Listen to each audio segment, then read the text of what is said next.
Hey, it's your boy Juran. It's your boy Sergeant Hooked on Henshins. So we are on our episode 3 review of Kikai Sentai Zenkaiger. Um, and this was a fantastic episode. So what I like is that we're getting introduced to each team member individually. Um, Instead of having them all part of the team at once. I really like this. So this was Majine's episode, and Majin seems to be the youngest of the team, and also they revealed. I'm sorry if you can hear my little baby boy in there having a good time watching some Sesame Street. Anyway, so they revealed also that her and Jiran know each other. She kind of sees him as sort of an uncle, sort of. He like basically she lived down the street from him, or down like a few doors down from him, and he kind of kept an eye on her. So she's all about fortune telling, which I guess is something that Magi Blue and Magi Ranger was about. But anyway, and they're trying to find their next Zenkaiger. And so they ask her to predict that, and she's trying to, and they leads them all over the place. There's a whole montage of her going to these different places, leading them to these different places, and not working out. It's not here, it's not there, it's not here, it's not there. You still have a little bit of Jiran Gawan, fighting a little bit, which is always good. Then it comes to a head when Majin gets told by Gawan that basically like he doesn't believe in what she's talking about, and it's ridiculous that she like essentially saying that fortune telling is ridiculous and it's not going to help them. And she gets really upset, and so she like gets really angry with him, and she's like, "Do you know what you just said? How dare you? I've been studying this my whole life." And she names all these different like Kikainoid fortune tellers, and she's like, "Do you even know who they are?" He's like, "Well, no, I've never heard of them." "Well, then if you don't, then shut your mouth." I just love that she got after him. She has like this meek like type of personality, but she actually like can be upset sometimes and get passionate. So I like that too. And Kaito like and right away is like really liking her being around or whatever. Doesn't necessarily want her to join the team at first. He doesn't think about her joining. But anyway, so at that point, she is kind of remembering things from her past and remembering that she used to like horse riding when she was a kid, but that she was ridiculed sometimes, but she still pushed forward and still liked doing it, even though people sometimes made fun of her for it.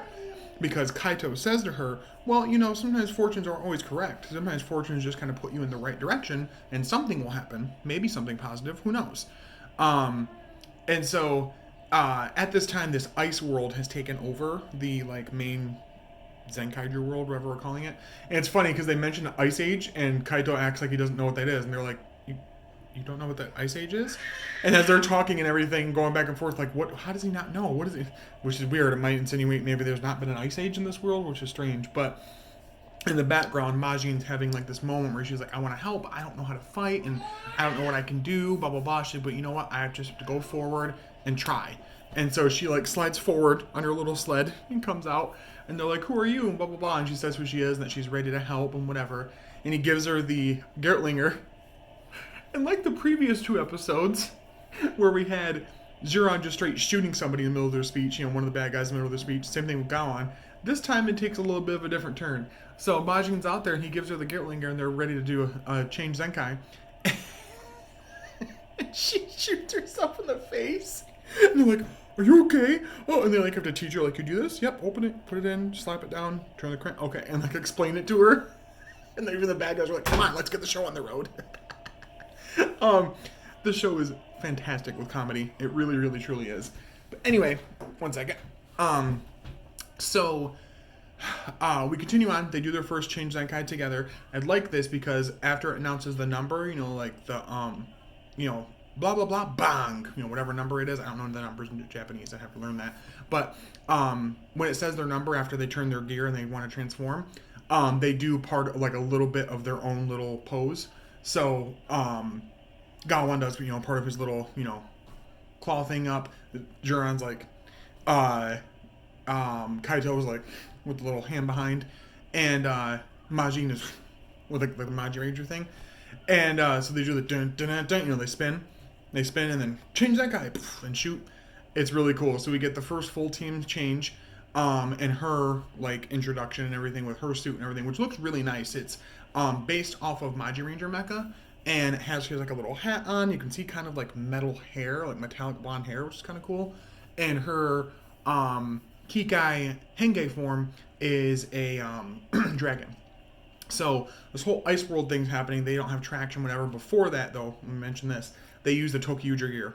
It was super cool. So they don't have traction. They're fighting in another explosion. Actually, but it's before that. And they use the Tokyuger gear, and it helps them, like, they couple together, and they go forward, and they attack a little bit, but they're also kind of unwieldy. They don't know how to stop. And so Majin uses her magic, because that's part of her power as a Zenkaiger is magic. And so, because you got, clearly, Kyoryu power for Jiran, you have Hyakuju power, animal power for Gawan, and secret power, Himitsu no power for Zenkaiser. Anyway, so Majin does her thing. She's using her magic. She actually puts little, like, traction spikes on everybody's feet. And they defeat the monster with the 4-person, Dai Zenkai time. And, of course, the gear is left behind. Kudai Test steps on it, becomes a giant version of it. And first, Zenkaiyo Jirogawan goes after it, but, of course, is slipping everywhere because of the ice. And, Majin finally transforms, like, I want to do that. And he's like, well, turn your gear over. Get out there. We need you. It's Sei-chan saying this. Goes out there. She transforms her dragon form. She fights a little bit. Actually turns one of the ice monster's attacks into ice cream. Or like a snow cone. It's so great. I just love how zany this show is. It makes me happy. Then her and Jiran combine into Zenkaiyo Maji Jiran, I think. Or Jiran Majin, whatever it was. Anyway, so they fight for a little bit and break up some of the ice and like kind of weaken the monster so its ice powers dwindle a little bit. Then they come back together to make Zenkaiyo Jirogawan again, does the final attack, boom, done. And overall, it's a really good episode. We get a lot of character focus on Majin. I just want to recap kind of the basic plot there quickly. A lot of really good character background on Majin, her personality and everything, and how she works with the team. So her whole thing is reading fortunes. She goes, Majin, Majin. And actually, when she transforms in her Zenkaiger form, Zenkai Majin, she has that within the weapon that she uses, sort of like a scepter. So it's kind of cool. I like that, and they do a good job with that because like fortune telling is such like a weird, strange, kind of goofy thing to most people. So I like that they used it in a serious light to tell us more about her and how she wasn't sure of herself because fortune telling on its own is kind of a amorphous thing that's not always 100% correct. I love that again we have Kaito already believing in her right away and wanting her to succeed. I do like Gawan being a jerk at first because it works, him kind of being a jerk with Jiran and also being kind of a jerk with her.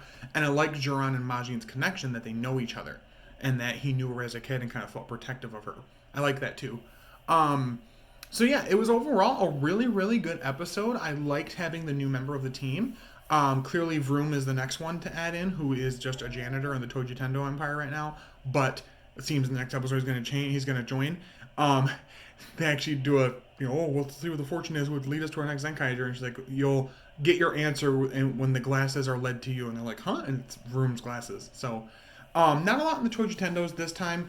It did show Master Bokawas or whatever, the tank one, and the tank, I can't remember his name, and Ijirude were like arguing, and he like smacks his fist on the ground, and they like jump up in the air.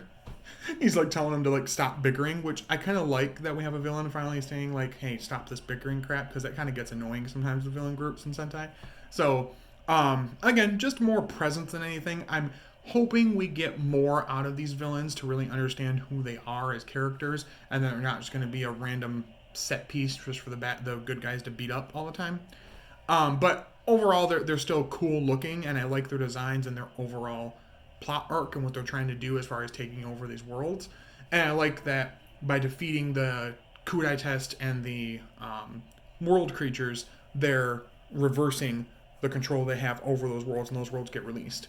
So, like I said, overall a really, really fun episode. I probably would rate it like probably a 9 out of 10, just because I wanted there to be, I was really wanting them to be quicker on getting to the 4 of them together. I think that like the slapstick stuff is fun and the jokes are really fun and goofy, and that's totally fine. But I think they could have cut it just a little bit to have more time with them as a team fighting, to see how Majin would interact and fight herself, because she's not, just says that she's not a fighter. Sorry, there's some stuff on my screen. There we go. Anyway, but yeah, overall a really good episode. I really enjoyed it, and I think that they did a really good job introducing her, and I like we're taking time to introduce each Zenkaiger separately, like having their own focus episode one after the other. So then by episode 5 will be the first episode just the whole team together. So I like that. But anyway, yeah, like I said, overall, it was a really, really good episode. Majine's awesome. I love her being on the team. Hope you guys are liking these reviews. Again, I'm hoping to do some more things production-wise, to have like pictures come up and stuff like that eventually, editing-wise. Pretty soon I'll be getting the Die Ranger gear for my Geartlinger, so I'll probably review that on my TikTok. Sergeant Hooked and Hengens on there as well. And also a little Giron keychain. So, but anyway, just wanted to let you guys know what I thought of the episode. Hopefully you guys loved the episode too. Let me know in the comments below what you thought of the episode. Do you like Majine? Do you think she's annoying? Do you love her already? A lot of people online are already loving her. And what do you guys think is going to happen in the future of the show? You know, what do you guys think is going to happen in the next few episodes? Or what is Zenkaiger going to be like? Is he going to be, you know, an extra member that's good at first and becomes evil, then comes back? Or is he evil at first and then becomes good, or what? Another quick thing here I wanted to add. I'm trying to find a subbed version of it, but they did put out a special, this red Zenkaiger special, where there's this other person that somehow can turn into Zenkaiger, but he's red instead of white. So, and it's like human versions of the Majine are in it too, which is really strange. So it seems to be just like a little one-time special type thing, like a couple episodes, maybe 2 or 3. But I'm going to try to review that as well if I can find a subbed version of that. I'd rather not just watch it raw. But if I have to, I have to, no problem. But yeah, just want to let you guys know content coming up pretty soon with that. Clearly we have our next episode of Dino Fury coming up this week. And yeah, so hopefully you guys enjoy the content. Thank you so much for subscribing, for liking the videos, for sharing them if you can, commenting. The support means a lot. You know, it's just kind of a thing I do on my off time, but going from 50-something subscribers to 156 is insane to me. So I'm happy about that. So thank you guys so much for the support and the love. But anyway, I hope you guys loved the video. I hope you guys, excuse me, will share it around. Subscribe if you haven't subscribed already for more Toku content. And as always, stay hooked on Hengens. I'll see you guys later. Bye-bye.